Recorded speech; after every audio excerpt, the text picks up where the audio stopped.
I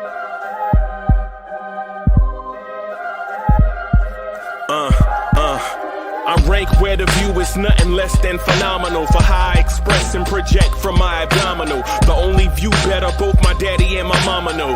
No living parents, my sons give me balance. My wife is my serenity, this mic is my identity. The world is foul enough, that's why I write without obscenities. Provoking danger with broken language and spoken anguish. Begging to get hurt, why would you ask to go through changes? Yes, Lord, life's a chessboard, master the angles. Control the tempo, be the one who holds the info. Acknowledge is just as deadly as machete swings. When spoken, the truth is as potent as that Medellin. While others swear the style is free, I just let it ring. Our time is undervalued, soldiers make us better kings. My family's on my shoulder, reaching after better things. Today I take the shot, for them I'd rather set the screen. My mama told me follow my dreams. My daddy told me get it by any means. Stand tall, make him bow to a king. But I've evolved, you can see the result. Look in my eyes when you speaking to God. Life and for those who be caught up in using what I was taught with the muse. I guess they call it proving I'm more than an artist. Penciling out my darkest while stenciling out a harvest. And storing what gets me from A to B, just like garages. Instrumental with collages. Envision what I've been drawing. Broadway to give you rhythm like the great Lena on. So bent on, found comfort in the storm. Find peace and on when you see them others perform. Organized chaos, outcast it like hey ya. Yo, party people in the place to be. What's good? It's the number one Chief Rocket Knicks Universe, your main man, Uncle Freezie, and welcome to the Knicks at Night podcast. Y'all want this party started right. Y'all want this party started quickly. Right? I see y'all. Kerry Cox, the son of the legend, is in the building. David L, what's good? Almighty Finesse, I need your help. What's good? Knicks for Life is in the building. What's good? What's good, boss? Alexander Rivera is in the building. What's good, man? Mega NYK is in the building. What's good, David L? What's happening? What's good? What's good? What's good? Knicks for Life is... Knicks for Life. That's my guy. Shout out to Knicks for Life.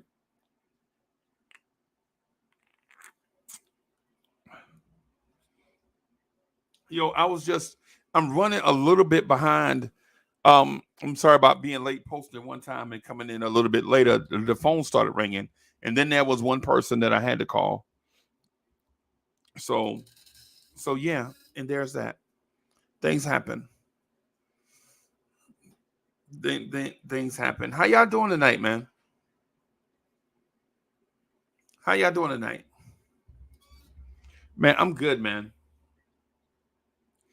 I'm good. I'm fresh off of a conversation with Hoodie Kev.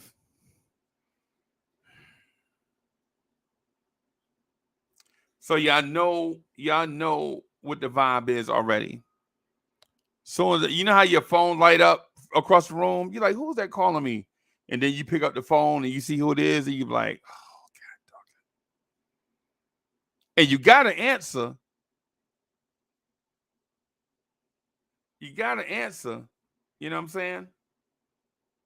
So as soon as I answer, he goes in about 45 minutes about Karl Anthony Towns.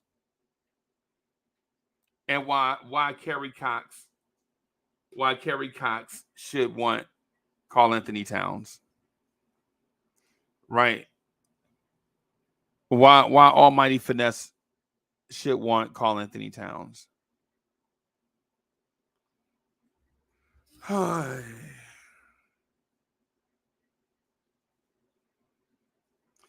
just can't be convinced that Karl Anthony Towns is something. Karl Anthony Towns is a 20-8 guy, 4 assists at power forward. What do we need?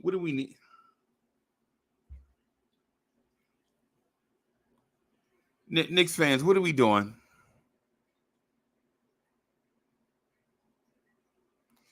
What are we doing, y'all? Is that what we are? where you legit call somebody. Oh, I forgot. My bad, Adam.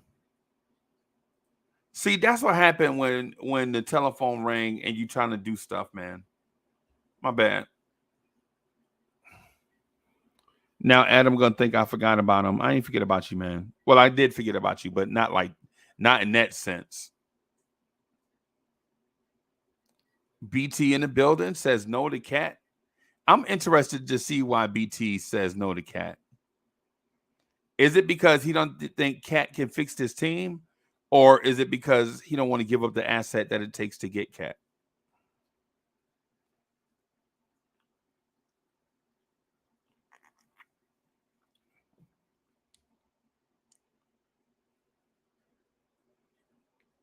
BT says Butler owns Kerry Cox. I'm here to tell you, yo, for shizzers in the building, salute. Hey, hey, Kerry Cox. Oh, listen, old man. Hoodie Kev is on the way. Hoodie Kev is on the way, and he gonna talk y'all head off about Karl Anthony Towns, and I don't want him to, but it is what it is. It is what it is. Salute to Anthony D. Anthony D is in the building. Anthony D thinks he knows a little bit about boxing. I'm gonna have to teach that fella about boxing. No, about the history of boxing. I got it because he knows boxing, but I got to teach him the history of boxing. Because that man knows boxing now. He knows boxing, but does he know the history of boxing? Right. Metz is in the building. What's good, man? How you doing? Salute, Freezie. I'm doing okay. Your background is good, man. I like it. I like your background. When the lights are off. No. I'm talking about whether the lights are on or off. I'm talking about the set, and it's nice. Looks like Boston survived to fight another day tonight. Yeah. What do you? How comfortable do you feel in them? Coming back from 3-0 down. Yeah. Not all that comfortable. I mean, yeah, Miami's riding a high of massive amounts of hubris, but if they're not careful, it's going to come crashing down on them sooner than they think. Yeah. Well, that and our Mets lost tonight. But then again, so did every other team in the NL East. Yeah. So basically, in my opinion, I look at that as neutral. Nobody won, yeah. Nobody gained ground, but yet we didn't lose ground either. Yeah, that's true. That's true. How do you feel about Karl Anthony Towns? I do not want that cat anywhere near New York City. Okay. Well, he's in New York right now. Son of a bitch. He was at the Yankees game. He threw out the first pitch of the Yankees game. And he had to come back and win today, right? Yeah. I mean, did anyone expect Baltimore to be as good as they are this year? I didn't. No. They had been building forever, though. Yeah, Cedric Mullins, because they have to rebuild from what Showalter left them to rot with after 2016. Yeah, that was bad. And that's what I'm worried about with Buck.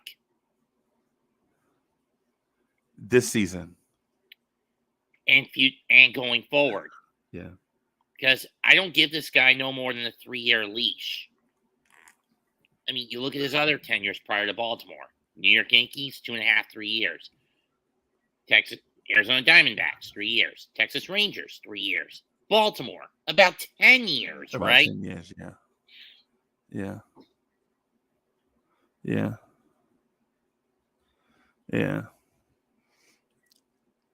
Yeah, man. And usually, second year onward, it leads to a collapse with whatever team he's on. Right. Yeah.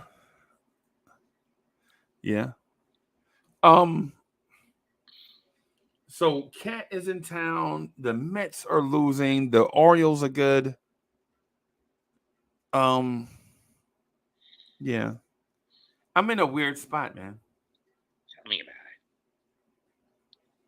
I'm in a weird spot because I think the Knicks are better than we think, better than I think the media and others let on. At the same time, um, I'm thinking, hey, what's up, boss? Hey, how you doing? Sorry about that. My camera was messed up. No, Good ain't evening, nothing. gentlemen. Good evening. Salute, Brian. Yeah, man. I'm in a tough spot, man, because I don't think we're that far away. But the last, you know how they say, excuse me, it said that when in championships, the last 10% is the hardest. You know what I mean? Yeah. It's like climbing Mount Rushmore. It's like the last 10% of climbing the mountain is the hardest. So I feel like we've done 90% of the work. It's just this last 10% is going to be challenging. And the thing about it is you can't make a mistake here. Because if you make a mistake, it might drag you back down the mountain. You have to start all over again. The old Sisyphus complex. Yeah. Yeah. Yeah.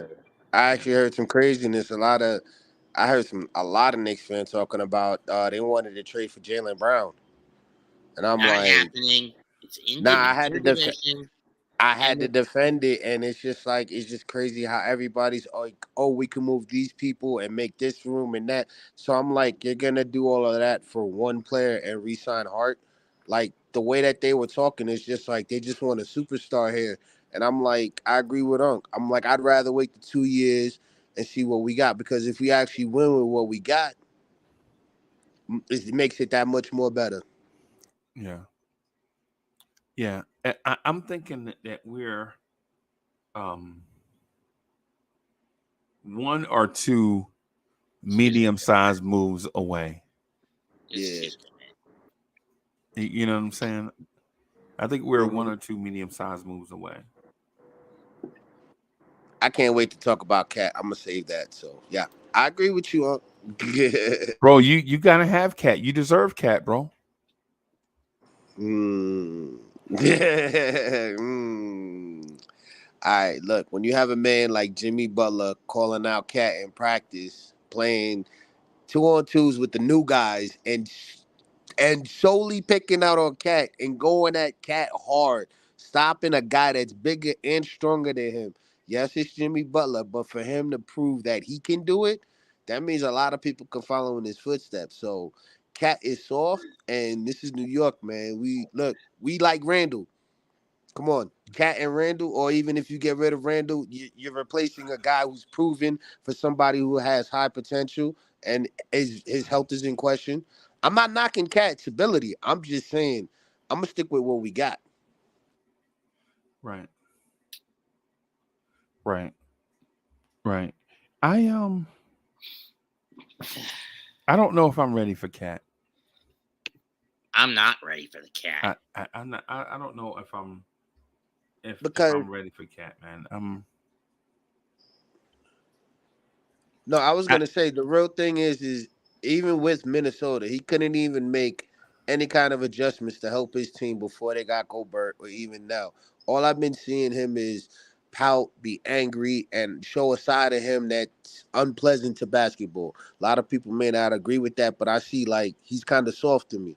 Like I'm starting to see something that Jimmy was pulling out on the court. And I'm not just saying that, I'm a Jimmy fan, but I'm saying if there's something there we can't work on that. That could actually hurt what we have. okay. The chemistry. Yep. You talking about chemistry? Yes, sir. Okay. I'm just shocked at what we could get with the Cup final. That's what I'm saying. I see. I'm in a tough spot, man. Because I feel like, oh boy, superstar backstage. Hold on, everybody, hold your thoughts. Music. Hold your thoughts. Yo,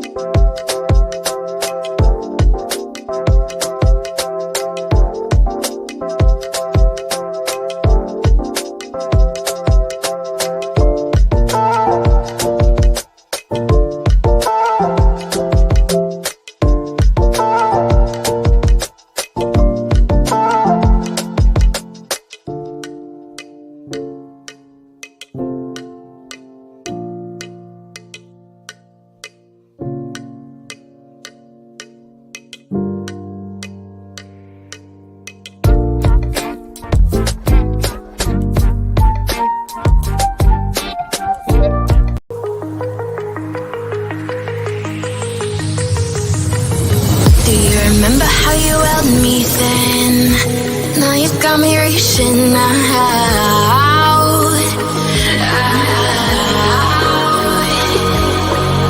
And do you see you got me falling in more times than I can get out.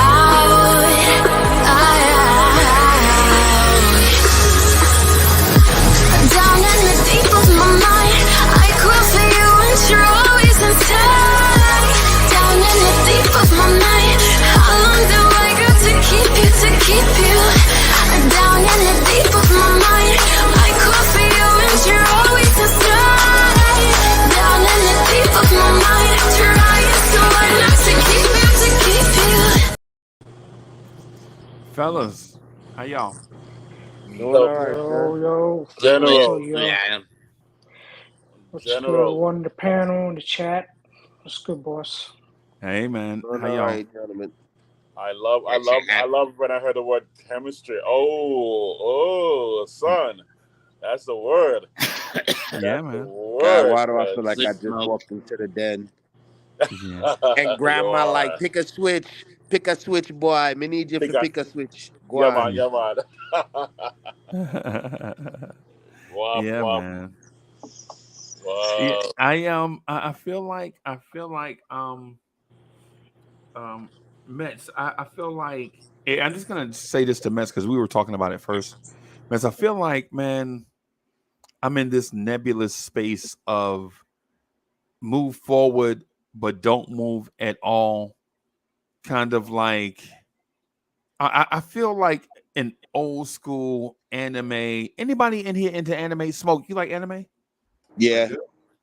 I feel like I'm in that old school setting where somebody is training me for the battle and the battle is coming up, but I got some things to do before I'm ready for the final. You know what I'm saying? That's what I feel like. A training montage arc combined with a filler arc. Yeah. Well, damn. Okay. Yeah. That. That's I was gonna say Ninja Scrolls, but okay. Oh, Max dropped some knowledge. I was about to say that I was into anime, but anime and I broke up. You know? I follow it, but I don't watch it as much as I used to. I mean, I have a convention centered around it I'm going to this weekend in Raleigh. Okay. Yeah, but that's what I feel like. I feel like Ryu before I fight M. Bison. And then you find out that Akuma's in the back, and then Akuma's in the back waiting for you. Like, damn. Yup. Yeah. So that's what I feel like right now. Like I know I need to do something, or let me rephrase that. I know the Knicks need to do something, but I'm afraid that whatever it is that they do can have that double-edged effect to it. Like it may propel us forward, but it also may set us back. So basically, you're worried that the Knicks might end up tapping into the Scotsman Hado and end up inadvertently killing an opponent. Yeah. At the expense of victory. Right. Self-sacrifice, basically. Yeah. I feel like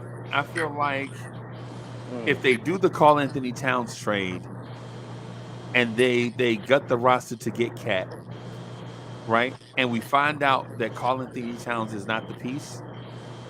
Now we have to deal with Cat for like 3 years. And in his fourth year, he's going to make $61 million. And then we don't have the pieces, to go out and get a guy. You know what I'm saying? To help us with Cat. And then Cat's contract will be an albatross and nobody will take it. You know what I'm saying? And this would be the word that describes Leon Rose if we go through with that. You took the words right out of my mouth, man. That's what I was going to say. Another dead weight contract. I was going to say sucker. And then on top of that, how much more time does Randall have right now? And Randall, like I keep saying, is proven. Yeah. Well, Cat is proven in Minnesota. Yeah. But playing home games in Minneapolis, Minnesota, and playing home games in Midtown Manhattan are two different things. Does he have exactly? That's like this is what I feel. Randall is like I'm gonna use a quick narrative. Randall is like that girl that nobody wants, but she's home every night. She cooks you your meals. She do everything for you, but nobody in town wants her. You go out and get you Cat. Now everybody wants her. Everybody's in love with her. She done took everything of yours and left you. Right. That's how I feel is gonna happen when we get Cat, because of the scenario is Cat is a beast. But the problem is for me, I like what's proven and I like who's already dedicated to us. We don't know what But Cat he's a can bring. beast over there. He's not a Exactly. beast over here. That's what So I'm so saying. He's can gonna crack can, under can the he be a media. beast over here too? It's Has Cat essential. ever played in the Garden? Yeah. Yeah, he played in And the Garden.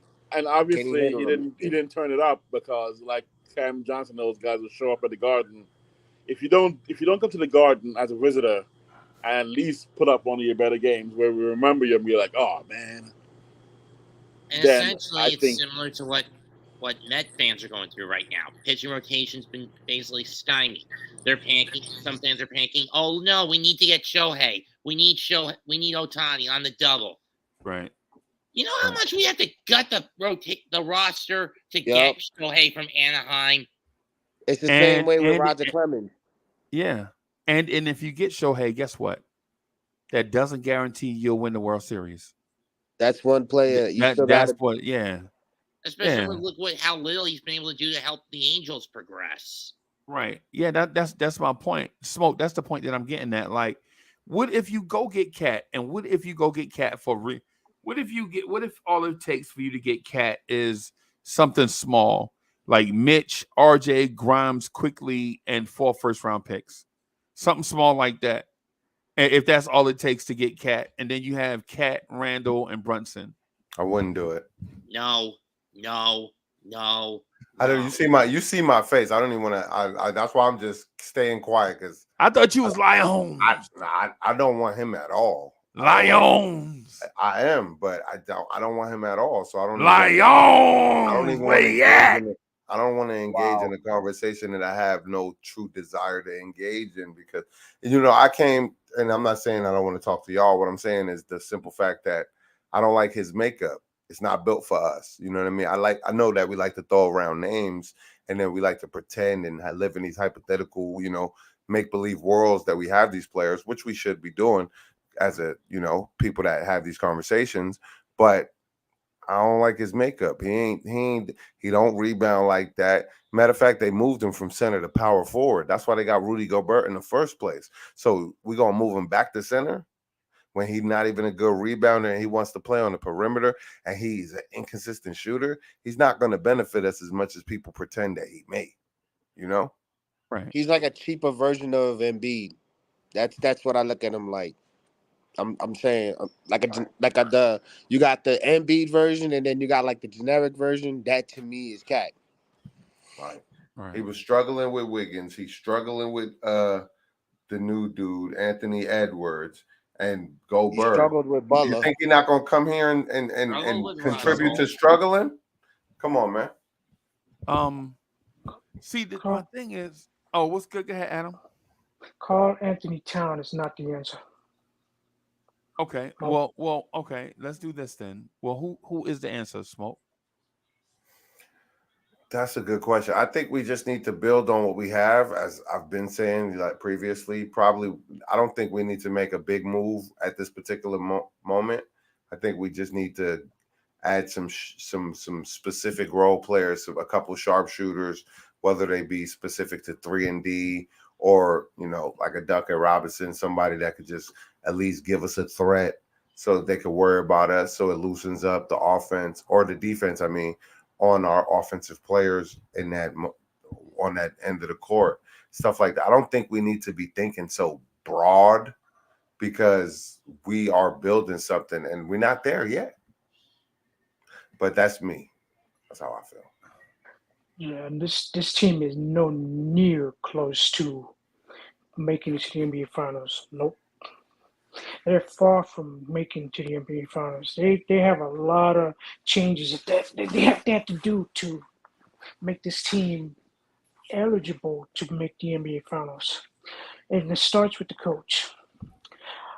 If Johnny Bryan has already some stars that like him, then this front office should take the coaching duty offer Tibbs and give the coaching duties to Johnny Bryant and see if Johnny Bryant can draw some stars to New York.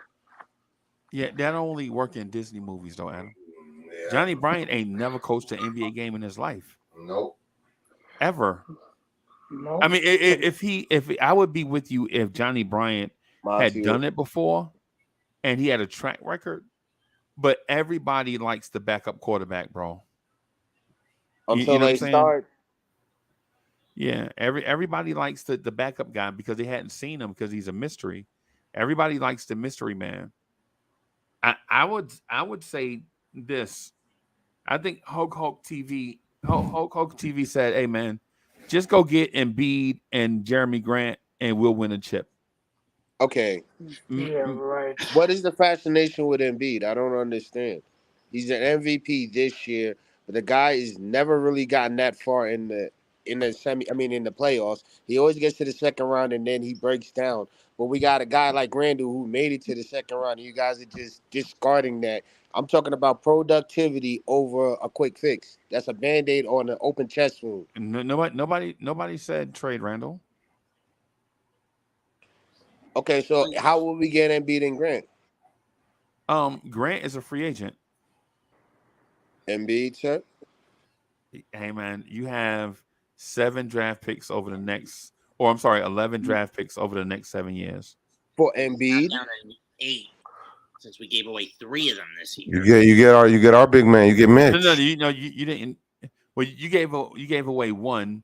The others are still protected, so they are still ours. We're just not getting them on the schedule that we thought we were going to get them on. But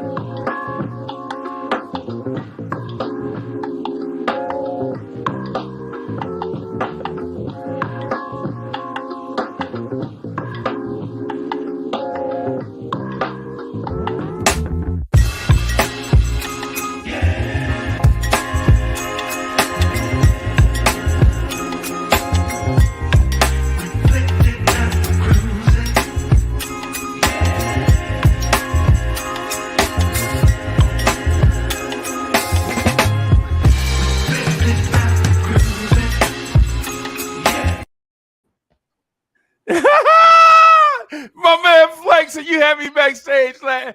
Hey, I was laughing the whole time. My man is laying on the bed like. Now I'm sitting on the back porch. I'm sitting on the front porch. You like? I see you. I see you. One of these. When I grow up, I'm gonna be just like Corey Lee. What's the amount? Please. What's the amount of Embiid's contract? I just wanted to ask. Because it's going to be the same problem as Cat, but the only thing is Embiid is an MVP. So, and Embiid is way better than Cat, so it's not going to be the same thing. You didn't hear what I said. Hold on, gentlemen. I did hear what you said. MVP, but that's what I'm saying. We're going to be having a bigger problem because it's the same thing with Cat, but it's just one is an MVP and he's a better player. But you're talking about the second round. So you're talking about contractually. Is that what you're talking about? Yeah, because I want to know how much money would it be on the back end, just like how we had a problem with Karl Anthony Towns. Is it the but same? They're not the same player.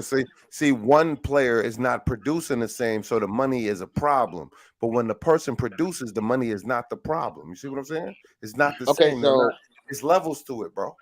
Okay, so you're telling me that on the back end of the contract, the Cat, it would be, let's say, $60 million. But if Embiid is $100 million, you're okay with that? But Embiid is not. You're being unrealistic now. No, I was asking because I don't know. That's why I'm asking. But you're being now you're going to a super extreme. No. I just want to know what it is. That's why I'm asking. Listen, let me explain it to you. Right, listen to me. Right, based on production, the value of the contracts don't match. Embiid produces more than Cat, so 60 million is the league MVP. Yeah, he didn't MVP. Let me. I got it, Freezie. When based on the production, 60 million to Cat in that third year is atrocious, right? But based on what Embiid has done and what he can potentially do, it's the 60 million is different, and he probably won't even be making that. So your logic is kind of like off.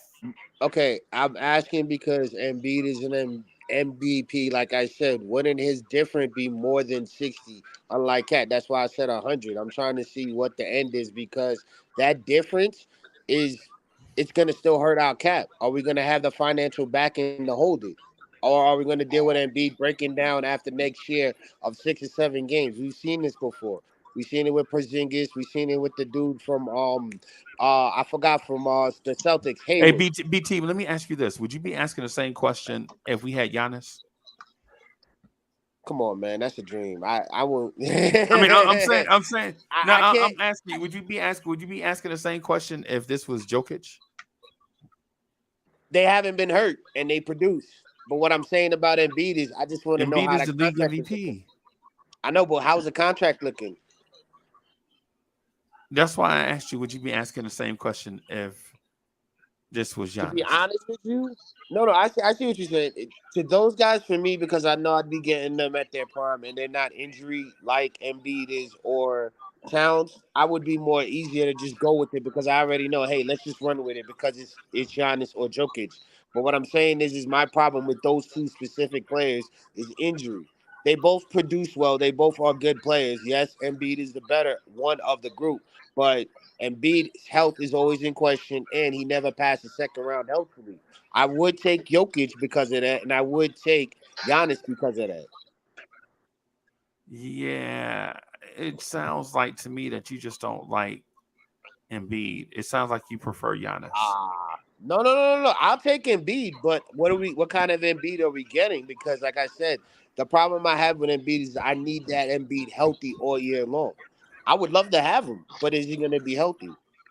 So essentially, what your question is, you may want Embiid, but the problem is you want the full-fledged tank or a glass. Exactly, because I don't want it to be like Yeah. like you just said, a Rose, like you said, Derrick Rose. I don't want to get him and be like, yes, we got Embiid, and then He turns out to be a glass cannon like Derrick Rose exactly. is. That's the only question I have. But if we get him at 100%, I'm all hands down. Let's go. So He's an MVP. They're all Can, three can I say MVPs. something? Why would I say you do no? know he's had multiple Hold, injuries. hold on a You second, Smoke. will Let me say never something get real him quick. at 100%, right? Gadley. My thing is this right now. Listen, listen, like Freezie's been talking about Embiid, saying that he's somewhat of the second coming as far as skill wise as Patrick Ewing. Skill. Yeah. What I'm missing from him is the heart and the attitude of being a leader.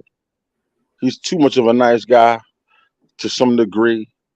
He's too much of he can't play that role in New York for me. And I'm just saying, speaking from from not looking at the statistics, statistics. Or Statistic. numbers. Yeah. Yeah, thank you. Either or the numbers, because I Right. can't speak English right now. Or But data. I can Yeah. say this or data. I'm speaking from a personal aspect because I agree with you, BT. This is me backing you up on your argument. He is Okay. not that type of dude. He's just not that type. He's not built for the city. Somebody in y'all opinion. Look, in my opinion, Right. in my opinion, you know what I'm saying? Is he a phenomenal talent? Hell yeah, he is. I will not excrement on him at all. Right. But I will say this though. You know what I'm saying? He just ain't the dude built for the city at all. At all. So, with that thought, you know what I'm saying? It would be great, yeah. But the price to pay for him to let him get him into the city, nah, I'm good. You know what I would say to that? So, that's And, comments. and no disrespect to y'all point, right? But I would say maybe the city need to change. Because the city been the Good same point. way for all these years, and the cities ain't won a championship since Apollo 13. The city had won a championship since Watergate. The Mets was not even alive the last time the Mets won it. The Knicks won a championship. Right? A lot of y'all wasn't alive last time the Knicks won a championship. And so what we should do is take that standard and apply it to the future. I would say nah. I mean, we were all alive the last time Knicks got to the championship. Yeah, they didn't hold. Yeah, thank you for that too. But they didn't hold the trophy. I thought about this overnight, right? I thought about this overnight, and I know the city is. Listen, New York is only built for Cuban links. We know that, right? Huh? Yeah, New York is only built for Cuban links. Yeah, we help You know each what I'm other saying? out. Yeah. You gotta listen to the album. You gotta listen to the album to understand what I'm talking about, right? My thing is at some point though, I think we may have to be amenable and pliable and accept change. You know what I'm saying? Like Dre in the chat. I see you, Dre. Hey, but yeah. My thing is how desperate are you for a championship? Are you willing to change in order to get a championship? But then Or I'm sorry, I didn't want to cut you off, but I just said that we lose our identity. We didn't stick true to who we were. We changed, and then what identity? Our identity is a lottery team. That's who we are. Have you seen the Knicks record in this millennium? yes, but this is a start for us, though. We can start now. So I'm on the line, like I'm halfway between Smoke and I'm halfway between BT. But what I'm saying is I don't know if I don't know if just shutting down something for the sake of shutting it down is a viable option. I would at least explore it. Oh, I agree. I agree. Like free up some cap space, put Toppin on the block. I agree with you. Can we just say Mets? Am what I'm asking for, is that unreasonable? That we at least be amenable to just be open to change. But Not saying that you have to do it or sell your soul, but at least understand that like anybody in here ever heard of Bob Dylan? Bob Dylan had a song back in 1967 called basically "The Times They Are Changing." Yep. Yeah. You know what I'm saying? And that was back in the 60s. I think what we have to do at this point is at least be open to the possibility of being the butterfly and not the caterpillar. Do we always to change the offensive setup rather than keep running the same damn thing? No. I mean the fan base. I mean you. I mean Mets. Like instead of Mets pounding the table for defense all the time, would it be okay if Mets pounded the table for championships all the time? Right? Yes. Which one do you want? Do you want defense or do you want championships? Because if you just want championships, you'll be open to any road that leads you to a championship. And I'm just saying being open to it. Right? I'm not telling you to eat mac and cheese if you don't like it. Right? I am open to wanting titles. Yeah. Is the old cliche is defense wins titles, so I'm a little more towards both. Right. But when's the last time a defensive-minded Knicks team won a championship? The 70s. Right. Y'all were not even alive. I see what you're saying. Maybe we come with a new change and we could actually start having some new ideas and being better at winning than just sticking to the old scheme. But at the same way, though, that means we would have to change our lottery picks and we would have to change our whole reformation, like how we are. I agree with you as a fan base, we can, but how do we do that? Because for me, adding that person like Cat or Embiid just because they got status of an MVP or they have talent isn't going to help us. We need proven. Like you said, go out, test the market, see who's out there proving that we can get and make it work. I agree with that. But what I don't want to do is get another star because that's also repeating the pattern that we did in the past as well. I got you. And last night I said some things, and in that moment I felt like I was right. As I went about my day and thought about some of that stuff, I was like, you know what? Maybe change is good. Right? Like anybody here got babies? Yep.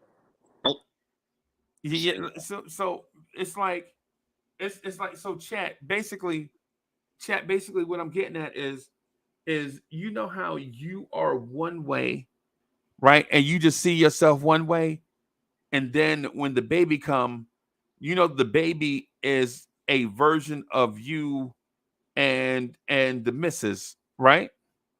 You and the missus, right? So now when you look at the baby, it's a newer, fresher version of what could be y'all, but they do different stuff based off their environments and all that stuff. What I'm getting at is we have to eat banana pudding for dessert every day? Nope. You know what I'm saying?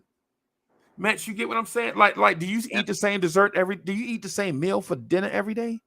No. Maybe we should be open or could be open to change. If it means we win a championship. Yep. And so I'm not trying to like drive and chat. I'm not trying to drive y'all one way or the other.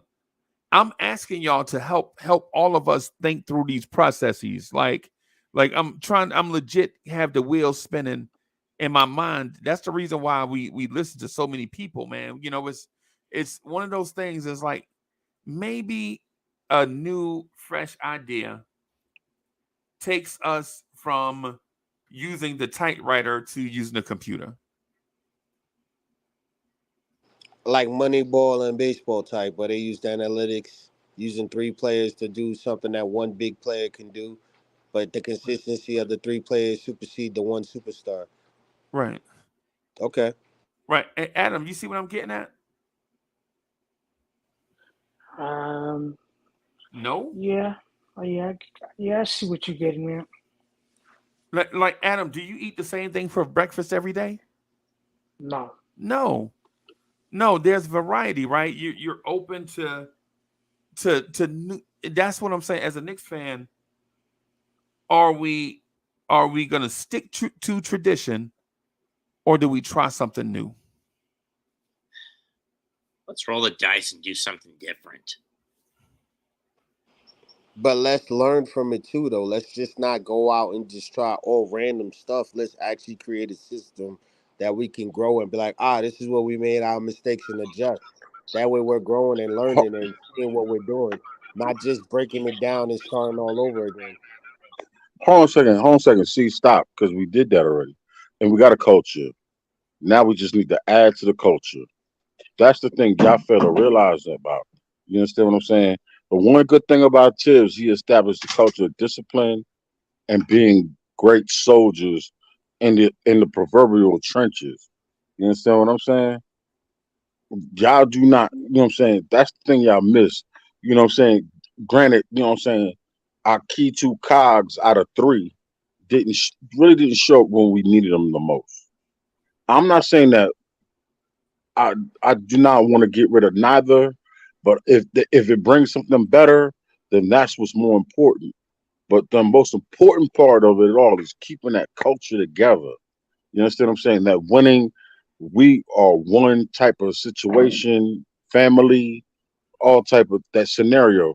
Because when we add and detract and we keep pulling from different ways, sometimes that takes away from the substance of which we come from. You understand what I'm saying? I'm not against growth. I'm not against change.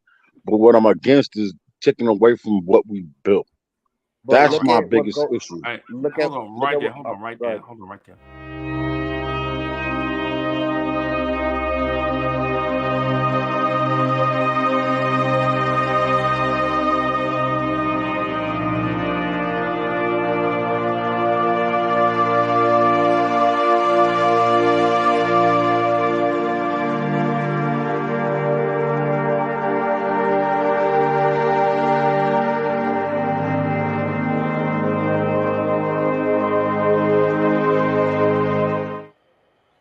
Freezy, you gonna piss Yeah, hoodie but Kev off giving me intros on the Knicks at night. You know this was the Knox at night show. This was his It's the Cat at Night show now. it's the cat at night show. Yeah. Yo, salute to the family. But Listen, salute, man. Corey Lee, thank you. You slow freeze it down. Hold on, let me turn this down in the background. You slow freezy down. He trying to sell a farm. We done overachieved. He out here ready to this a run on the banks. The American banking system is about to crash in front of our eyes. Freezy is running on the bank, dealing in the dinero that we don't have. Slow down, my friend. Can Let's I say just something though? go Like ahead. let's look at Golden State in 2015. Everybody thought that they were going to tear it down. They had a good defensive system. They had a good team, but they kept the core and they changed the coach. And the coach just came in with some new schemes that made them win. What's wrong with that? Wrong with learning and adapting and just keep growing from what we did and adjusting? Golden State did it. Maybe that's what we're all talking about. That's what I'm Yeah, but gathering that from this yeah, but conversation. Brian, yeah, but Brian, sometimes some of your analogies be a tad bit veiled. Here is why. Okay. Golden State would never have got rid of Mark Jackson if he didn't decide to go into the community, into the Walmart, into the corner store, into the locker room, into the owner's office, pumping his Bible. If he would have just sat down and separated the church from his day job, which he didn't have any authority to, he wasn't hired to pump the Bible. You know, whatever his religion is, his religion. I have no problem with it. You wouldn't see Steve Kerr. So it's not like they moved on from Mark Jackson because he wasn't getting the job done on the court. They moved on from Mark Jackson because he became a problem in the locker room. Tibbs is I'm not a not problem in the locker room, so you can't use Mark Jackson as a basis to fire Tibbs. I'm not saying why it happened. I'm saying the change that happened, regardless of why it happened, is not the fact. The change still came, and that change brought them several championships. That's all I'm saying. You may not agree with it. Maybe if they did something like move Tips to the front office, got us a new coach, and we just all of a sudden now we in the Eastern Conference the next 2 3 years, and we actually in the finals. I'm So just will saying you it's a hire Mark Jackson possibility. tomorrow then? So my question, will you give Mark Jackson a job over Tibbs tomorrow? I can't honestly answer that because for me, I Oh, love you Mark won't Jackson. answer. Yeah, yeah, Hold, because hold I on, would have hold on, caught hold you on, if you hold on. did, I'm because you going knew I to was about answer to your catch question. you being a I'm going to hypocrite. answer your question as best as I can. I'm going to say I can't say that because for me as a coach, I like Mark Jackson. But right now, this NBA and the system that is here, I don't think he can work in it because Tibbs is doing a much better job right now with what we got than I think Mark Jackson could. Because I'm saying it's been years since he's been out. I'm not saying he's not educated. He wouldn't be ready, but I'm just saying Tibbs is working right now. I'm gonna keep working with what I got. That's just the type of person I am. I work with what I got till it breaks, and then I get something brand new that's better. That's even better, 10 times better than the first part. And I stay with that till it breaks, and then double up again. That's how I am. Are you guys aware that when you're stacking boxes, you have to be careful how you stack them? Are you aware that you can have the most expensive box in the world, but if it's not properly stacked at the top, it will fall? I just don't understand how you saw this team put together with pieces that we didn't think should work and they worked. And now you guys want to start pulling these pieces out to move forward. Uh, Did let me land my plane and I promise I'll get out of here. No, no, I ain't talking to y'all. You guys just think that something's better. You have no proof of it. And that's the part. You have a product on the floor that is very close to getting you to the Eastern Conference Finals. If you're honest with yourself, we would have walked through the Boston Celtics. The Boston Celtics do not present a good enough problem for this Knicks team. The problem is we had to play the Miami Heat. We didn't get the Boston Celtics. You're ready to tear that. So what happens to Preach, we're ready? preach. What happens to Boston with two All NBA players, all defensive players, all everything players? What happens to Boston if they lose to the same team we lose to? Thank God they got a win today, or they were about to get less wins. What happens to them? They should immediately trade Jason Tatum. They should immediately trade Jalen Brown. I don't. You guys would then take players that have lost in other situations. I'm just not. I just haven't heard. There's some players that could help us. But those players aren't looking to leave their teams. They're winning where they are. Not really sure. With Knick fans, I don't understand why y'all can't just chill out. I don't understand why this need for Freezie's right about this need for the New Yorker to feel like you entitled to be relevant, like you could skip steps, like you can't go like everybody else 3 or 4 years in the playoffs and to figure out what your level is. You think you got 1 year to the playoffs, you wait one magnificent run, and then on next September you demand everything to be in place for a championship contender. Please don't ever come work for my companies. I apologize for the diatribe. Now, I hey, hold never on, said hold on, that. hold on for a split second. Yo,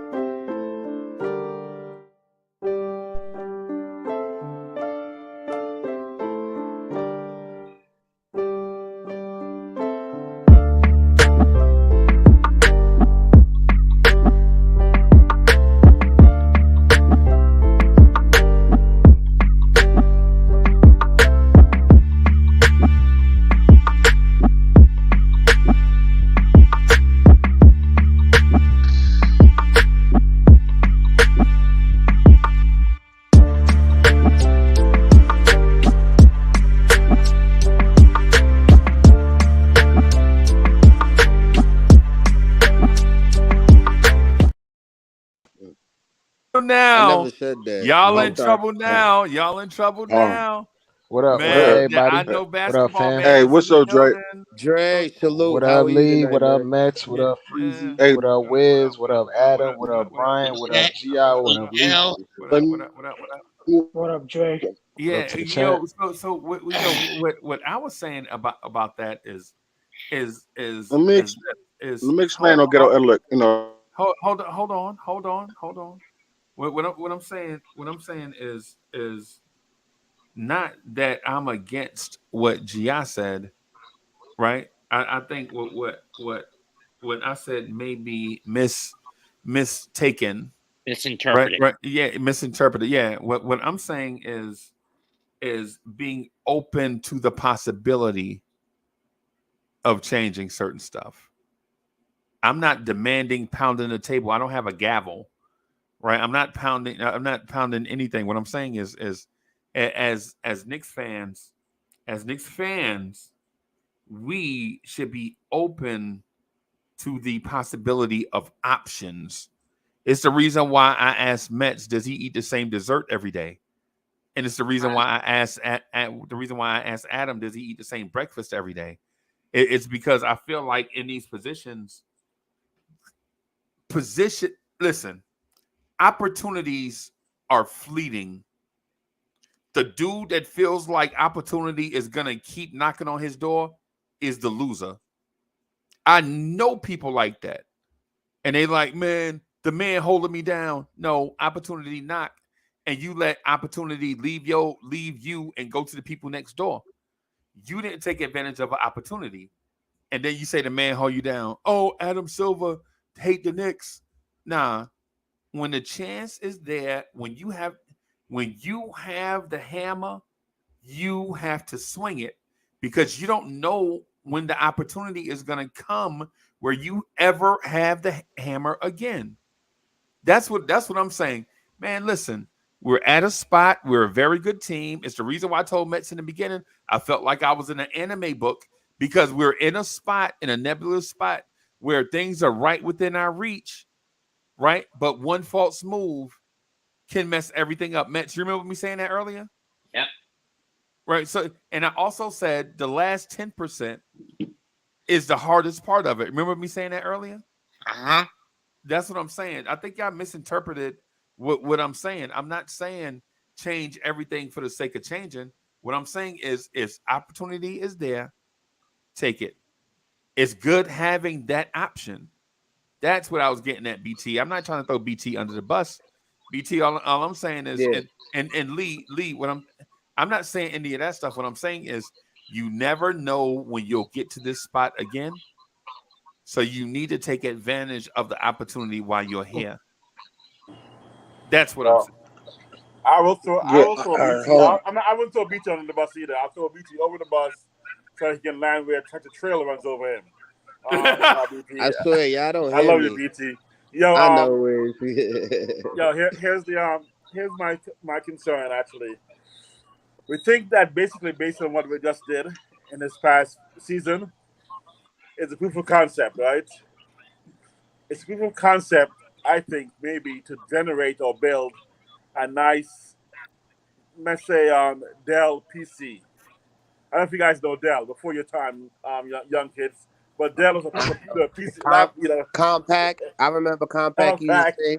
right? But it Yeah. wasn't an Apple. It wasn't that Apple, that beautiful Apple. So because we can compete and Right. because we can get sales and have people go, hey, look at them, doesn't mean that we can take that championship. I think Miami showed us that we are flawed Yep. and we are still far away in one, at least one regard, of scoring, Right. essential, crucial, clutch scoring. At least that alone is one part of our thing that's lacking. So we must change to advance further. Beating Cleveland was not enough. Winning 2 games and playing hard against Miami was not enough. Who said we're gonna not face Miami first round next year and get eliminated first round? Because against Miami, it looks like we are not quite there. Who to So I say think we are? we are But not. I think and Miami shows who that and we are who's to say competitive, but who's not. to who's to say the team that's won 4 playoff games the last 15 years deserves to go past the first round? I think it's your expectations. That's exactly what I was speaking to, and you didn't speak to that. Where do you get the authority based upon the work that this organization? You want to compare yourself to Miami? They've had the same president for 25 years. They've had the same coach for 10 plus years. They are putting in the work of the system, and you think you can bust the system by making some moves. I want to put my organization against yours. If that's what you think, you I can't No, just I'm be not. the No, system. I didn't I'm not say saying that. that. What I Actually, did I'm say, saying oh, that as we are currently Yo, constructed, I'm we are so not there. agreeing with you, Gi. I was just gonna say this real quick, Gi, because of the fact is you didn't hear what I said. What I was saying was what we have right now is good, but we still need to do some upgrades to be better. We can't win a championship team with the errors that we produced this year. We need to have something to back us up to where we don't have those flaws. If it's upgrades, let's do it. If it's changing the coach, let's do it. I'm open for it. And But I want to make sure, let me finish. I want to no, I make sure apologize. we I stay apologize. true. No, no, we stay true to our identity because that's what I asked Unc. I was like, yo, Unc, we got an identity. This is who we are. And he said maybe we should be open to change. And I started thinking, and I'm Oh, telling you, fuck. I'm okay with getting upgrades. You see But what when I'm y'all saying? say I want to be upgrades, better. the only thing is I can't let y'all just keep speaking generically to me. I Okay. apologize. So Maybe it's for just this example, time. like No, an no, hold upgrade on. for me, I didn't. Giants But, hold on. 290 When you since say turn upgrades of the and decade, better turn than of the who? century. Who are you? I Who are don't you want. trying Look, to look. be? Here's an Who are you example. trying to be better? Hold on. Who are you trying to be? I'm 30 seconds. Upgrades of what? And who are you trying to be better than? Like what just happened where we talked about Embiid, I was breaking it down that I wouldn't want that type of an upgrade because of the health injuries. That's what we're talking about. We're talking about upgrades that can help the team win a championship. Adding Embiid was one of the topics. Adding Towns was one of the topics. That's what we're talking about. If No, there's I'm other asking what players are out yours? there, How would you upgrade the Knicks? How would you I've do been it? saying it. I've been saying it for a while. I will take I Herb Jones. honestly remember you just telling me Hart. Last thing I Okay, remember you okay, telling me was Hart was all going to right, take over, and I told all you that right, was cool. never going to happen, and I was right. Okay, That's the and you last thing I okay, remember me and you okay. talking about. Yeah, okay. And like I'm gonna tell you this right now, and you were right about Hart because that contract that I thought because I thought he would have produced, which shows that, like I said, potential has its flaws. Because I thought his potential would exceed the contract I would have had for him. So with that adjustment, I'm willing to let him go. That's one of the changes I'm talking about. As well as that, my team I think we should run with if we can get it would be Brunson, our first team, Brunson, RJ, Barrett, get Herbert Jones, Randall, Nazir Reed. Then the second team, IQ, Grimes, Terrence Ross, Jalen McDaniels, and Hartenstein. Put Mitchell on the block and Toppin as well. Get some draft picks. That's the team I think we can get cheap on the back end, not Wait. go out and get it. Is that team winning a championship? I Doesn't that's sound what I'm that's what I'm bringing to the table as an idea. You guys can No, upgrade it. You got look. You guys can upgrade it. You guys can tell me where I'm wrong. But at least I'm bringing something to the table to where we can discuss on how to make our team better. Right. And so here's the thing. Here's the thing. When I say open to new stuff, man, listen, I don't mean tearing the team down to to scratch back down to the studs and then building it over. What I'm saying is Knicks fans, stop holding on to your certain heartstrings, man, and move forward. Like, shed some of this dead weight and move on. Like Josh Hart, do we really have to re-sign Josh Hart just because No, we paid a first round pick for him? No, there is no rule in the CBA that says that. We got him. He was here. Let him go. Let him go. We could get GI 6'9" wing Cam Johnson to fill his spot for the same money. You got to be concerned about Brunson though.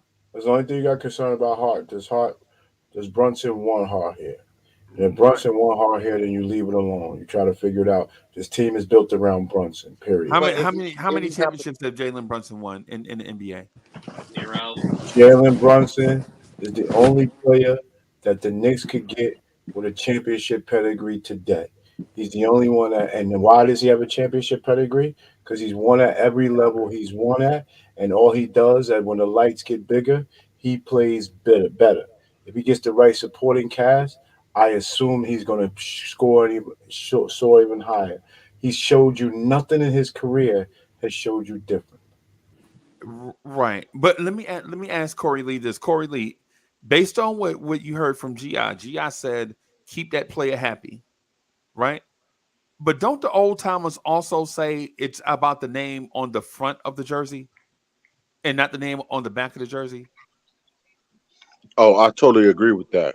I tell you like this, I do. If I'm Leon Rose, without any personal feelings being involved, no matter how much close we are, no matter if you are in my agency that I just left, yo, I'm about the Knicks and what I can do to make the Knicks the best contenders that they can possibly be through the means which I have. You understand what I'm saying? Under my circumstances, under my watch. You understand what I'm saying? See, the issue, What else you gonna do, Lee? I mean, his father on the coaching staff, his best friend on the yo, team. yo, I mean, what else? exactly. What else? His grandma gonna be cooking? I He mean, is not. He does not need. He Y'all does not need no more can comfortable hate on level Jalen Rose other than all maybe. y'all want. No, Brunson. I want no part of Jalen this Brunson. foolishness because if it ever went viral, y'all would look silly as hell. I don't want no part of it. My name is Brad K. Leak. I want no part of it. Y'all would see me in real life because they're just getting silly now. Let me say this: the fact of the matter. Hold on. Wait. So you trying to say? Okay, so You my talk point. about his So grandmother and stuff. That's so silly. I can't That's silly. have an opinion. His grandmother, bro. You know, His grandmother. you come on, man. Freezie, You his know what I'm talking grandmother. about. Come on, man. Freezie's You know, grandmother. come on, man. Come on, man. GI. We going too far with that. You know what? But you know what I mean. It's like how much do you have to appease an NBA player? I mean that's what I'm saying. You know, I ain't disrespecting that Hey, man. listen, I only troll, but so far, Freezy, I don't know. Like I said, if it goes viral, you couldn't explain it, and I don't want no part of it. If it went viral, it would be a explain it. I can explain it. Okay, Freezy. Okay, tough guy, do it. No, I can explain it. I'm saying what it is I'm not just some dude that fell off. I'm just not that cheesy to ever have to explain it. So you do that, though. You go do your explaining. I got you. I got you. I got you. I got you. I feel you. Right. But the case that you were making is keep him happy. That's the case you were making, right? No, my case, honestly, that I wanted to get to is I'm not getting rid of Hart. If I'm getting rid of Hart, that means I couldn't move RJ and or Randall. I can't bring three lefties back to this team. That's part of the reason you're so easy to defend, especially two of the lefties aren't that creative. RJ's not that creative, and Randall's not that creative. There's only so many times everybody could be on the left side of the damn court. So I gotta bust up the three lefties if I want to get better in the fourth quarter. And I got a question to that. If I move Hart, then that means I couldn't move Randall or RJ, and that's why I got to move Hart to bring somebody else in that supplements. That's my fear. Moving. So let me rewind. Hold on, Trey. Wait a minute. Hold on. Relax. Yeah, I got you. Relax. Yo, so okay, so clearly I mistook what Gi said, right? Because I interpreted what he said as keep Josh Hart here in order to keep Brunson happy. That's what my ears told me when I first heard him say you got to keep whatever. No, well, you just dismissed him. You just dismissed him quickly. He was like, "I'm getting rid of him ASAP," and I was Yeah. like, "Well, you can't get rid of him ASAP if he's that close. You got to be delicate with it." And then my other follow up is, if you're getting rid of Josh Hart ASAP, that means you're stuck with RJ and what you call. That's my opinion. You're stuck with these three lefties, so you got to move him ASAP so you could get something else to supplement. And I agree. You better, if you're stuck with the three lefties, you better get something better than Josh Hart. He's not enough to supplement those guys. Actually, who made an earlier statement that I wanted to jump on real quick before you guys past it. The question was asked, who are we trying to be better than? Was that question asked? And the answer, Everybody. I, I, or I'm going to say, my point is different. I think we should be better than who we are this year. I think we should improve on who we are, not try to find somebody to be better than. we I was gonna say was like we can increase. I mean, get better incrementally. That's always a thing that we can do. But Freezy's taking a more dramatic approach, and I'm not even against Again, I that. never said. Oh, Again, it's I an never example, not said. you. Okay, Not, not you. The no, I example. didn't. No, I didn't. Again, I Oh, okay, said be open to the open-minded. Okay. opportunities. Oh, right. Okay. And Again, okay. And to Gi's point about the left-handed thing, the Miami Heat beat us with a bunch of right-handers. Does that mean anything? Like, oh, like Mm. they all their whole team is right-handers. That doesn't mean anything. If you're skilled and you can play on the court, it doesn't really matter if you're left-handed or right-handed. If you do certain things on the court, if you're a better player, like if RJ Barrett was a smooth playmaker instead of a herky jerky one, him being left-handed wouldn't matter, right? True. so That's Like is it. that is that hands, hands? It's Is a that good point. rhetorical? I never looked at it the way he's looking at it. I just know our left handers. Randall wants to operate from the left, going left, and he likes to go back right. That's his strong suit. And RJ operates from the right, crashing left, and everybody just running into each other. It's hard for us to space the floor down the stretch. Everybody, the only way to space the floor is to stand around and let Brunson go to work. And I'm just saying, and Josh Hart doesn't help. So if you're rushing I Josh can agree Hart with out that. the door, it's because you can't do nothing with the other two. That's my take. It's more to do with their skill set, what they're comfortable with, than less than their hands, because less than their whatever their hand, like I whatever respect that. their hand I is, like respect that. it has to do with skill set, how they're utilized, and all these other things. Because when you're going against teams, every guy is like, if we're keeping it real, most left-handers are more ambidextrous than most right-handers in the league. Like Okay. a lot of right-handed guys do not go with their left hand. Except RJ. Like yeah, yeah, but I mean Randall doesn't go with his right hand either, so it Nope. is what it is. Got Randall as well. Forgive me. So it has more to do with their particular skill set in terms of them being leveled up as a player instead of just them being lefties. Well, I'm still right though. Technically, our three left-handers Okay, can't then play our together. but if we replace, hypothetically speaking, if we replace RJ with James Harden from 4 years ago, you would be fine with that, even though he's a left-hander. Right. I probably wouldn't even know what hand James Harden is. Really, he's left-handed. Right. He's a left-handed shooter, That's the but whole point. Look at Kyrie Irving. Everyone says Kyrie's left-handed, but he's ambidextrous. But that's why he's so able to do everything Yo, because so he's who's got that? retarded. Who's got that yeah, I hear eavesdrop like a on them? bunch of stuff, Like somebody eating a Ruffles. crunching sound. Yeah. Nah, but like I said, look at Kyrie Irving. He's left-handed, but he's more dominant on the right side, and he's able to use both hands. So it's not about that. It's about skill set, Yeah, skill set, fit, how to utilize all these things that comes and into it play comes to coaching too, and IQ that you have to develop over time. for sure. I just So look at like my bad, you got, but like if an opportunity comes across and the team is offering you an All NBA player, you're gonna like turn it down. No. what you got. I think it's the timing. I think if you're going to give me an All NBA player, And I think the example is LeBron. You saw LeBron immediately start crying because what is he crying about? Man, the only way we're going to get a decent playoff position is I'm going to have to play 70 something games with these boys last year. I can't trust AD to go out there and lead for 50, 60 games and give us a good record. So he's crying because he needs another dog in there to help him through these 80 games next year. So He's right, yeah. if you get the right star, what timing is he on? In And then my what can you put around him? Because if you get a superstar now and he got a 4 or 5 year window of greatness and you can't put the package around him, then you got another Carmelo Anthony. I don't want no more Carmelo. I don't want no more Carmelo Anthony. I'd rather y'all hate Julius Randle than to fall in love with a Carmelo Anthony type that'll never win more than 54 games, that'll never get out the Never second more round. than 50. I don't You want mean the most we won in however long? The a most games year. you won since like 97 or something? that's 54 one games? time. We I don't Exactly. want another one time but and then but the situation is different though because I'm number just one, we I'm have a just Brunson telling on this you. team. You asked me my situation, my position, and I Okay. just Oh, and I'm gonna I'm a rebuttal. But It's a little bit different Wait a because minute, but okay. number one, like when we did the Carmelo thing, did we have anybody healthy on the caliber of Brunson? Is that rhetorical? No, we didn't. Is that rhetorical? Or you want Eh, us to jump in? Okay, you don't like rhetorical questions. We didn't have anybody on the caliber of Jalen Brunson. No, rhetoric. When you ask a rhetorical question, that gives Yeah, everybody trying to jump in. yeah. You I'm hadn't finished up. gonna just shoot straight through. We've never had anyone on the caliber of Jalen Brunson, the level that he's playing at, and the level he could get to.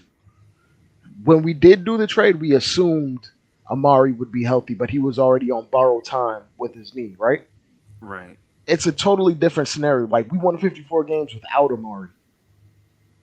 I If mean, we had if Amari was big if of course, but if Amari was stayed healthy for 3 4 years, that would have had been a prolonged scenario of continued contending, right?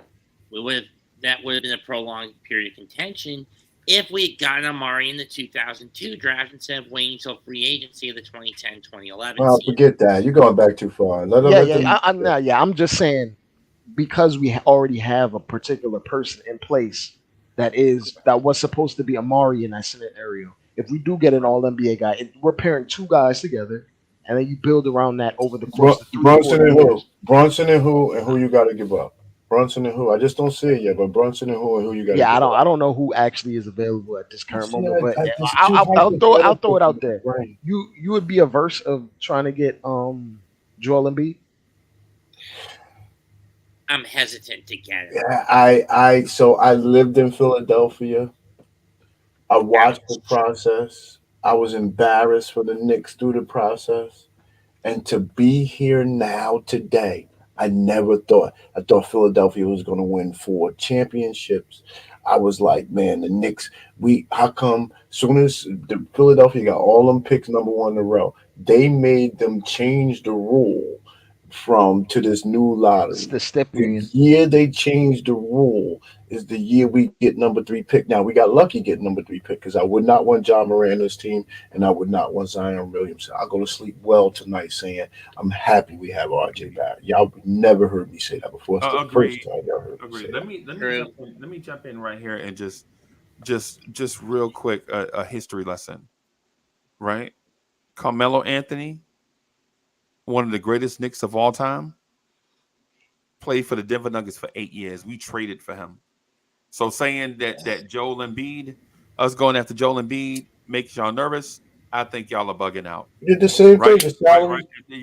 Just let me. I got They you. both was max Charles, salary. That's what I'm saying. Charles Oakley played for the Chicago Bulls for 5 seasons, and then we traded for him. Bernard King was drafted by the Utah Jazz. He played for 2 teams. He played for 2 teams before he got here. Right, Dave DeBusschere played for the Detroit Pistons for 5 seasons before we traded for him and got him. Earl the Pearl played for the Washington Bullets for 4 seasons before we traded and got him. Right? Did Allen Houston play for the Detroit Pistons?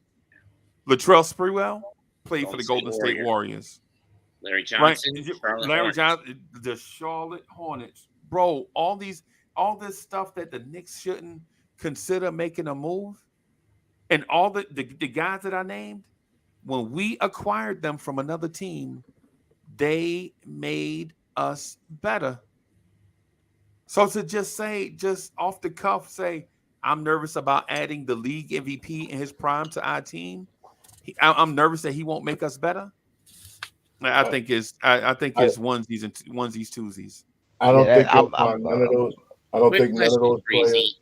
Who did we give up to get? Hold on, let's stay on that top before. Let me stay on that topic before you switch topics. Yeah. I don't think any of those players that you just said came with the baggage that Embiid. I would have to check.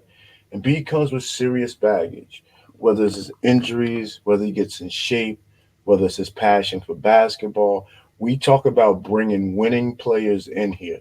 Embiid has been one of the best players, one of the best physical specimen the NBA is. He's at the peak of his career, on his way down. Why would you go for him now? He's not at the same stage that Carmelo Anthony is. Carmelo Anthony was still ready to kick butt and come in here. Embiid just does not bring passion. He has never made it out of the second round. Carmelo Anthony took his team to the national championship in college. Carmelo Anthony took the Denver Nuggets to the just like LeBron, to the conference championship. And Embiid has never been to the conference championship. He's not like Carmelo. Right, he's better than Carmelo. This is not even a conversation. What are we talking about? Carmelo Anthony never. No.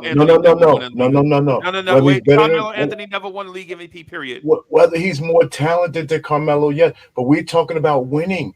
We have a team now that goes to the second round. We have a team now that takes Embiid as far as he takes his team. Right.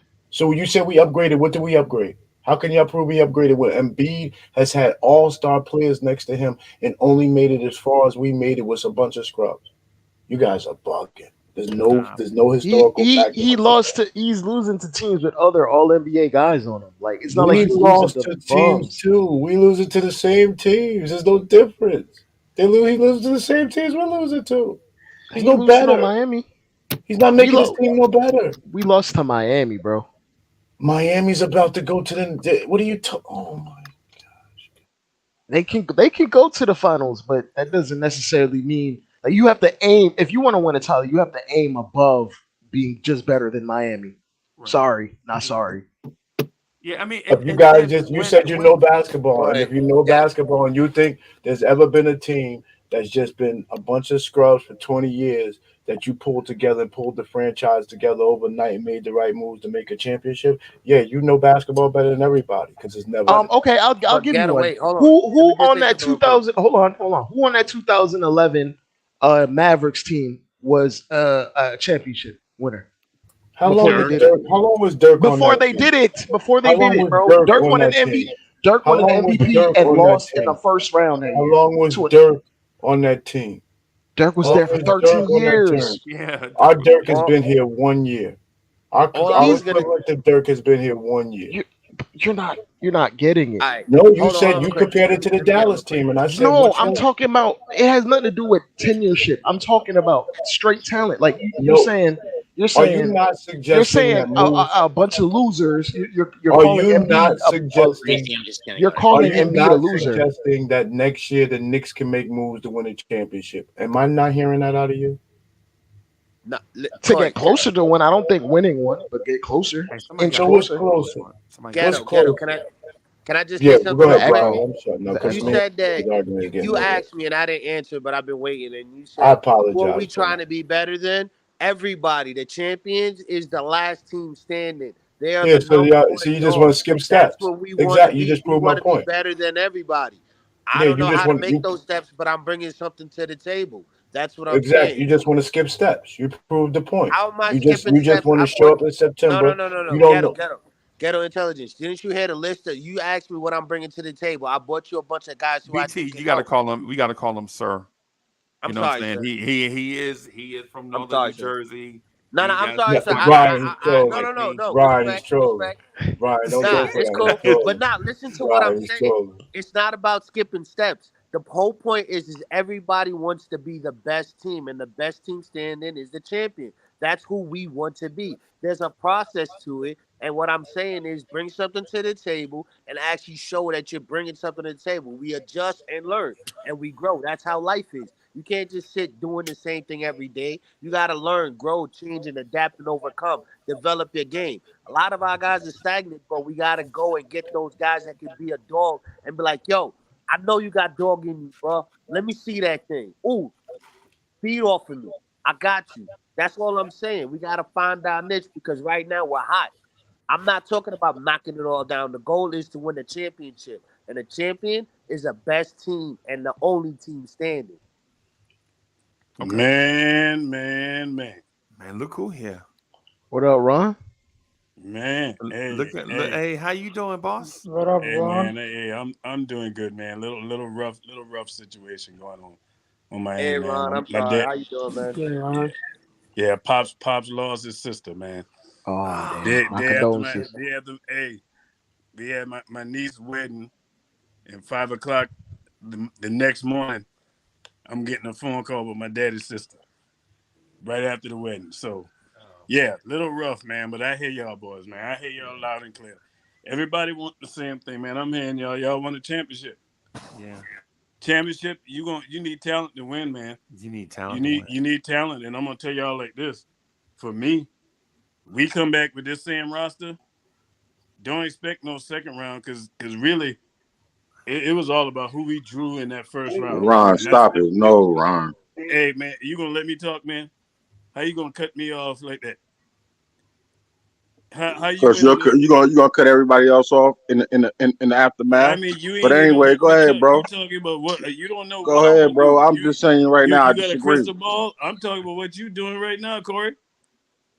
Okay. You got a crystal ball? Nah, ain't nobody got no crystal ball. Go ahead, bro. I mean, come on, man.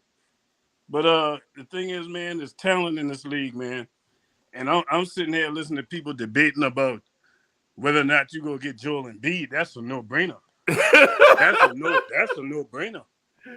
Do you not know who Joel Embiid is? League That's MVP? a no-brainer. Okay. How many times we cry about wanting some offense from that center position? Right. Guess what? Now your team balance. Your team balance. You got inside outside game, and I guarantee you, and I'm gonna go ahead and say this: Joel Embiid has never had a sidekick the likes of Jalen Brunson. Right. Period. What we know James Harden to do come playoff time. Shrink Fall us like apart. serious. Go to the club. He's washed now. He's not even the same guy. So, but even when Harden was that guy, he's historically shrunk in the playoffs. Yeah. He's known for doing it. You remember that series against San Antonio? Shrunk. Oh. When he was with OKC. when Manu blocked his shot? When he was with OKC with Kevin Durant and Russell Westbrook, shrunk. He's Shrunk in known the for finals. doing it. Yeah. The same thing we cry about Julius Randle about is what James Harden does. Joel Embiid has never had a robbing the likes of Jalen Brunson. He had Jimmy Butler for 1 year, right? For 1 and year, they went and number you saw 7. what They happened went when 7 they won it. games with the team that won the championship. Right. Exactly. And then they got rid of him immediately. And then they wouldn't even let Jimmy touch the ball. Remember, they wouldn't even let Jimmy touch the ball? Right. He only had like 19 in game 7. And you know what else a Joel Embiid but Brunson does? You're gonna have other people lining up trying to get here who can shoot. You're gonna have other people trying to get here who can shoot. And that's gonna open up the door because I guarantee you, a Joel Embiid trade come, Julius Randle gonna get traded, and that's gonna open the door for something else. The Knicks got a position, man, to maneuver that thing. It ain't gonna be just a Joel Embiid sonic boom. It's gonna be another major trade that's gonna shake this thing up to get this thing well balanced. What does a Joel Embiid trade look like? What does a Joel Embiid trade look like? I think a Joel Embiid trade look like you can kiss RJ goodbye, Obi, Emmanuel, quickly. 3 picks. Grimes. Yeah, at least 3 picks and Quentin Grimes. Well, you could only trade picks. You could only trade your own picks 5 years out, which is essentially 3 of your own picks. Well, y'all jumping out the window with that right now. Thank you, Gi. Me and you are both on the same page. I'm looking at you, bro. Hold So on a Dre, second. Y'all hold laughing, on, but man. we just saw what I'm Gobert looking went right for. at you, I B. can't finish this thing off. Hey, Ron, but the thing that Dre was saying just now, Dre, that that kick in next year. Yeah, The thing yeah, that you mentioned. yeah. So if the Knicks do it They this season, said then they can send however many Yeah. because they're not over the second Apron. yeah. Yeah. The Knicks So are you barely think over about it.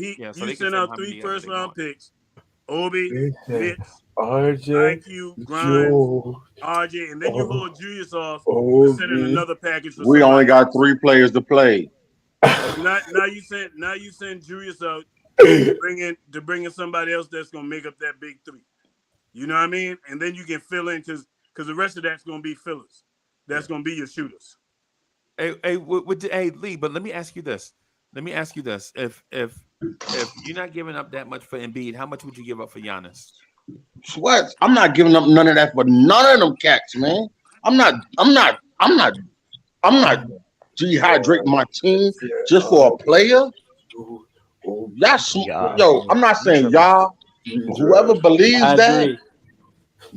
whoever believes we need to do all of that for one player, man. Look, man. Y'all looked at that. Y'all looked at that stupid ass trade from the Jazz to Minnesota, and then y'all went off that Donovan crap, and y'all just looked at the stupidness of what happened over there in Phoenix. You not Stop winning it. without no top 10 NBA Yeah, players. No, Let's cut the malarkey. stop. Yo, You're not Dre, winning without stop. a You top know 10 player. basketball, but listen here.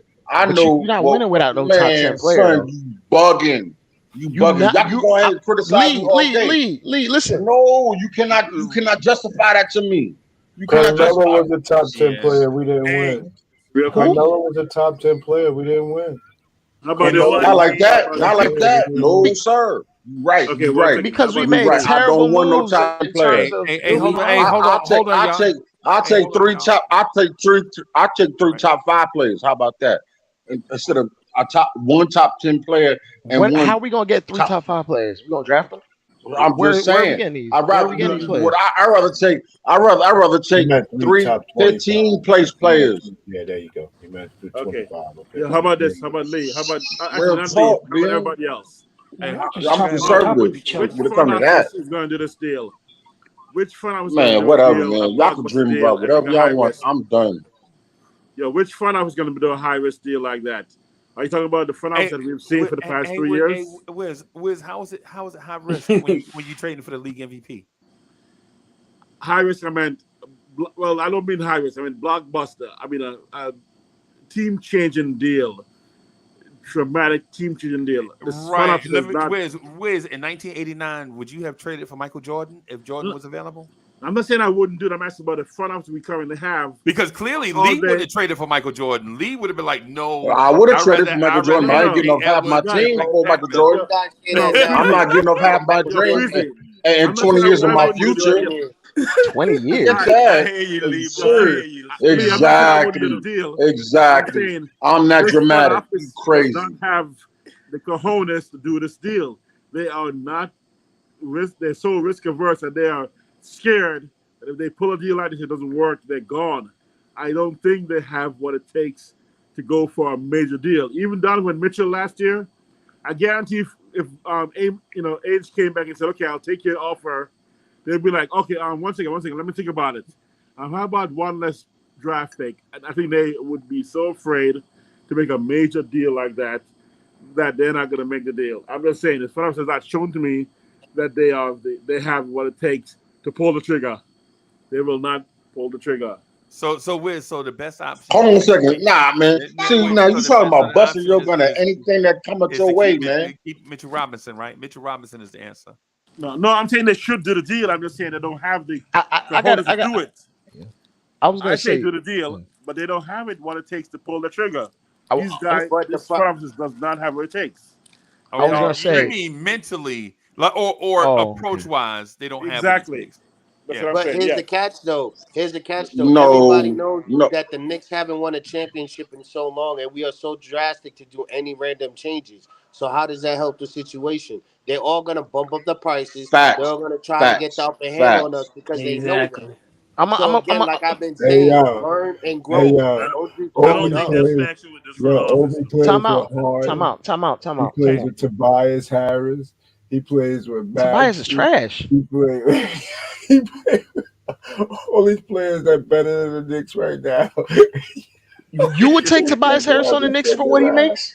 Get on the way. You would be trashing Tobias Harris immediately if you had him. Seriously, yo, you've been smacking Julius Randle in the face.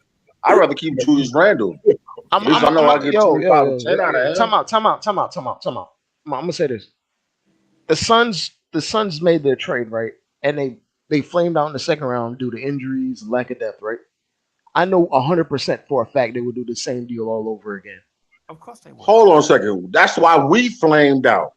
Lack of depth and shooting. And the fact that none of So our you people don't even want to you don't even want to react to do anything. You just want to say where stop. So hold on a second. Let me ask you a question. So you think if Phoenix, because you know basketball, so we're gonna talk about Phoenix real I quick. think Phoenix is in a better position to win a title for the next 2 to 3 years than we are. Man, you bugging, man. We just made it to the same place and we went further. They got gentlemen swept. At least we went another game. No, they didn't get gentlemen swept. They won 2 games.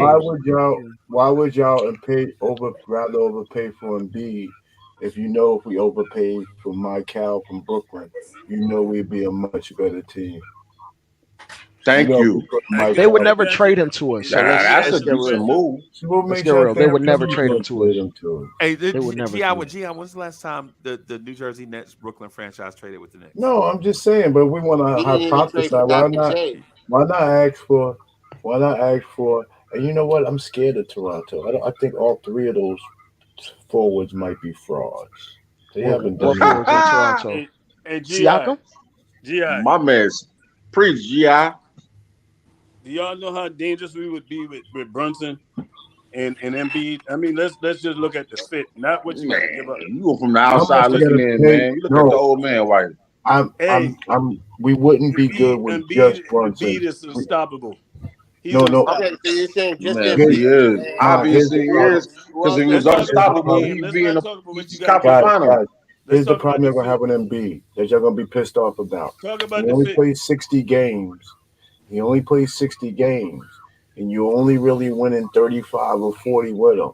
Well, you're going to do these other games. So you got to look at his career. He doesn't play the regular season like that. That's why Philadelphia is always jammed up. They should be the best team.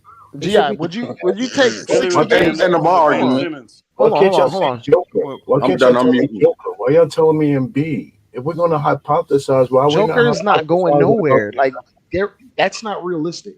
Yeah, well, how is Embiid like realistic? That's the only way it happens. Is that a serious question? How is he realistic? Because Joel Embiid just said he need help, and they just fired the coach, and James Harden is hinting at leaving. And I'm also hearing James Harden is getting a $400 million contract. And I don't want to hear nobody compare James Harden with what Brunson is right now. Right now, Brunson's better than him. Period. Yes. No, I agree I'm hearing with somebody you. talk about he lost with James Harden. James Harden, come on, man. James Harden had two games where he scored 40 points, and people like he turned back the hands of time. Let's not forget that dude looked like he was about out of the league. The other 5 games in the series, he was trash. Hey, Ron, and real quick, Ron. You know what? Harden always does this in a contract year. You know that? You notice that? Absolutely. Every time it's time to get some bread, Harden show up. You know, he's habitual with it. Yeah. You guys know Tibbs loves ISO ball. And I tell you, Freezie, it depends really on the cost. It depends on the cost because I'm with Corey Lee to a certain extent. If you can get Joel Embiid, it don't clean out your cupboard, but you can still go out and get some other things. Because I'm telling you, if I'm not stopping at Joel Embiid, he ain't the end all for me. You know, be all the end all. Because I'm looking at remaking this big 3 completely, and it starts with him coming here. The only person right now in this roster that's safe for me is Brunson. So who's the third? But Ron, that was never my thought. That was never what I was saying. What I was saying is I see Ron Cleveland eating a smashed up hamburger from McDonald's, and sure it's sustenance, but I offer him a steak dinner. Ron Cleveland gonna look at me like, no, Uncle Freezie, I don't want a steak dinner. I like this mashed up single burger from McDonald's. Man, I'm gonna take that steak, especially if it's a T-bone. That hamburger steak with the gravy. You better hope Y'all with said the that. Embiid trade is With realistic. mashed potatoes or something. These guys wouldn't pay the price for Donovan Mitchell. You think they're gonna go pay the price for Joel Embiid? You know why? Because number one, Say it again, man. Say it again. Exactly. but you got to be realistic. Like there's levels. said it too. Donovan Thank Mitchell. you. Donovan Mitchell is not at the level of Joel Embiid. Yeah, but the price and the price is not gonna be the period, same. bro. The price is But not going to be the is same. price like Price gonna ultimately be the you same would want 30% markup. you would want to You not want to get the best overpay. part of that deal. They gonna want Facts. like at least like. I mean, 5 if you're getting the first best player out of the deal, you're probably getting the best part of the deal. Hey, but Dre, you Look, know what though? pray that you got the best player out that deal. The thing about the Donovan Mitchell thing is the people out of Utah have been saying it the whole time, and Knicks fans don't listen because we arrogant. Danny Ainge was never trading us Donovan Mitchell. That's the reason. That's the reason why the price went up every time you heard Thank you. deal. The price went up. I'm 100% agree with that. We were never gonna Thank get Donovan you. Mitchell. They've been saying it on Utah Jazz Radio the whole summer. Thank you. And we I was was like, saying nah, that man. too. But Leon Philly- Rose is the Don. You know what I mean? And Philly is one of the toughest we gotta towns in America. I keep They're telling not y'all that shipping boy Embiid Boston 2 hours all up the road. Who else has Philly shipped up? You say Brooklyn hasn't traded with us. When's the last time Philly shipped a great player 2 hours up the road? They didn't send to Allen Iverson 2 hours up the road. They sent him across the country. Are you crazy? They wouldn't send us Barkley. Well, you gotta think about Daryl Morey. Daryl Morey don't care about where you at. He care about what you got that he can get from you. Because look at what he did when he was with Houston, trading in conference with OKC. Yeah, You know but what I mean? traded that dude to Brooklyn, bro. Yeah, Daryl He Morey won don't that care trade. about none of that. And I mean, look at did the trade with what you call it exactly with Brooklyn.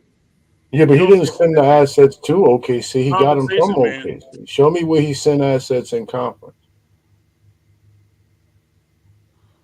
They sent Chris These Paul guys to not doing this OKC tonight, for Corey Russell Lee. Westbrook. Corey Lee, we holding these guys accountable tonight. They're not going to just push Embiid on us like it's a realistic trade, but not these other ones are. They're all real. For real, bro. It's realistic because of the relationships, man. We all know in business and life, business. Man, GD, that relationship right there, bro. They do have, and B got relationships with Leon Rose. Leon Rose was his agent. Let that I don't sink in. care. I don't care if Leon Rose was his godmother. You ain't gotta care, but he the president. I don't care, but I don't want He the to. president. I understand that, bro. I just And don't. forgive me. I can't believe we just get Embiid is one of the greatest players I've ever laid eyes on. Pause in my life, but his y'all hate Julius Randle. Do you know how upset he's not a New York style player? Joel Embiid. He's not hustling. Thank you. You're gonna He's hate. not a- What is a he's new? not I don't built know for what the I city. don't know what a New York style player is. And GI don't know what for the that record. is. Oh my God, yo, man. Hey, man. Go on YouTube and look at Charles Oakley and Patrick You Ewing. played on my top. You're not winning As far as nothing with big men. Charles Oakley in New York in Go watch the 2010. Charles Sewell. Dre, let me give you No, watch the the attitude, Charles bro. Sewell You missed play. the whole argument. Go watch on, the quick, Charles hold on. Hey, Sewell look, play. man. Dre, let Every me give you a game. quick Every idea. year. Hey, you can I think the talk concept- attitude all you want. Championships are won with talent. I don't want to hear all that. All the Well, Nah, we gotta facts, but go let me back. just say We all something gotta real go quick. back. 8-9 championships are won with talent and tactics, not attitudes. You gotta go back to Clyde, You think Cole. Yeah, Better you you, right. you think hold on a second. Hold on a second. Jokic has an attitude? You better go talk to Michael Jordan about Scottie Pippen until Scottie Pippen grew him a pair. That's when they started really winning. You Real talking talk. I was trying to talking say about stuff this. that happened 30 years ago? Nah, It I- doesn't matter. You talking about guys that you talking about AAU babies. We're not talking. It's a completely different era. Attitude Okay. is not necessary. Everybody's Right. friends in the league now. Talent Attitude wins. is everything, bro. Don't get that fucked up in life. Everybody's Attitude is everything in life. Right. You think It's just Denver about how got you look at it. attitude? You think Miami don't Dre, real got quick. You can't Hey, compare Corey, basketball I got a to question life. for you, Corey. It's Wait, basketball. hold on. Let me just I make got a this quick question for point to Corey. Dre. Let me make this real quick. Dre, just check this out. The thing is can Embiid handle the criticism that New Yorkers are? We are No. so Facts. cruel. Let He me lives finish. in Philly, bro. Let me Philly is finish. Let me horrible. finish. Man, In Philly, Philly, they man, love, come no, on. no, no. Philly's In Philly, they said 18,000 trust deep. the process.